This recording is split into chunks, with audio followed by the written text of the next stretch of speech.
তো গাইস আসসালামু আলাইকুম, ইটস মি বডিক Rahman and welcome to my another video. So guys আশা করি আপনারা সকলে ভালো আছেন। এখানে গোলা লাগানো হয়েছে। আজকে আপনারা ভাবছেন আমি কোথায় আসছি।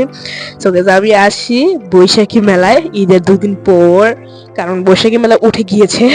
আমার এখানে এসে আমার ছোটবেলার সকল স্মৃতিগুলো মনে পড়ে গেল। এখানে আমরা গোবরা শহীদ মিনারটি দেখা পাচ্ছি বড় মাঠের অপোজিটেই, যেখানে বসে এলো বাণিজ্য মেলা, সেখানেই বৈশাখী মেলা বসেছে।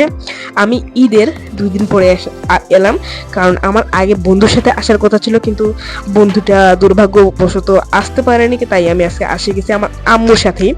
সো এখানে গাইস অনেকগুলো স্টল বসেছে এবং দিনাজপুর বাণিজ্য মেলার মতো ওই লম্বা মিনারটিও, মানে কি বলে ওটা জায়গা টাওয়ারটিও বসেছে। সেখানে আমি এখানে আমি নিলাম আলু ভাজা। এখানে এলো গরু শহীদ মিনারটি আমাদের এশিয়ার সবচেয়ে বড় ঈদগাহ ময়দান।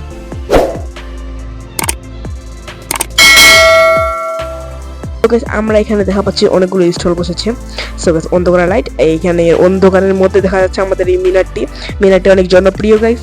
আপনারা অবশ্যই এখানে আসবেন। এই যে আমাদের এলো জেলা প্রশাসকের কার্যালয়টি দেখা যাচ্ছে, এখানে অনেক সুন্দর করে হয়েছে। এখানে আমরা ভাইরাল গ্রাজুয়েট চাওয়ালার কাছে চলে এসেছি গাইস। এখানে এলো চাগুলো অনেক সুস্বাদু, অবশ্যই আসবেন গাইস। এটা হলো মিনারের সামনে, মানে শহীদ মিনারের সামনেই। এটা হলো আমার শহীদ মিনারটি, শহীদ মিনার অন্ধকার দেখা যাচ্ছে না। এটা হলো আমাদের চাটা আস্তে আস্তে করে শেষ হবে এখন গাইস। এই দেখেন আমাদের আশেপাশে অনেক মজাদার জিনিস আছে। শেষ হয়ে গেল আমাদের চা।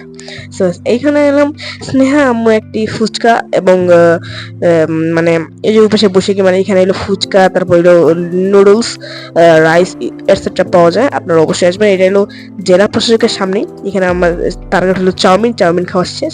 জেলা প্রশাসকের কার্যালয়ের সামনেই এই স্নেহা আম্মু দোকানটি। আপনারা অবশ্যই আসবেন গাইস। এখানে খাবারগুলো অনেক সুস্বাদু এবং অনেক প্রমোটেড।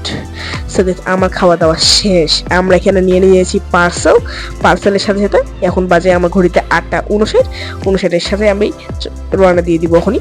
এই যে আমাদের গৌর শহীদ ময়দান, আর এখানে কিন্তু গাইস অনেক হ্যাপিনেস সকলে আসছে। সো গাইস ওয়েল ডান সব।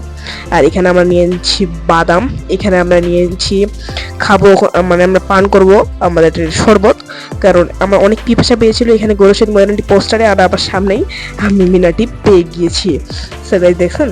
আর এখানে আমার আম্মু আর আমার বানাচ্ছে হলো শরবতটা কিন্তু অনেক মজা ছিল গাইস। না যাই বলেন নাই বলেন, ওটা কিন্তু আমারটা মিশাচ্ছে গাইস। এই দেখেন ঝোগাঝুগি শুরু করে দিচ্ছে। আমারটা বানানো শেষ, আমার বানানো শেষ, এখন পান করে ফেলবো শেষ আমারটা। সো এখন বাড়ির উদ্দেশ্যে আমি রওনা দিয়ে দিচ্ছি, কারণ এখন বাজতেছে 8:59 ভাবা যায় গাইস। এখন আমরা বাড়ির উদ্দেশ্যে রওনা দিচ্ছি। রাস্তাঘাট কিন্তু হালকা ফাঁকা আছে, কারণ রাত, ঠিক আছে গাইস। আর এখানে অটোটি অনেক ঝুঁকছিল, তাই আমার ক্যামেরাটাও ঝুঁকছিল গাইস। এটা আমার ইয়া প্রবলেম হচ্ছিল গাইস। ঈদ মোবারক পোস্টারে এখানে এলো পৌরসভার টাইম বাজে 9:29 আর আমাদের 9:42। সো গাইস এই যে আমি এখন যাচ্ছি সামনেই, এখানে দেখে আমাদের বাড়ির সামনেই যে রোগমুক্তি ক্লিনিক দেখা পেয়ে গিয়েছি, আর আমাদের এলাকায় ঢুকে গিয়েছি। সো গাইস এই যে বাড়ি আমাদের সামনে। সো দেখা হবে আরেকটা ভিডিওতে।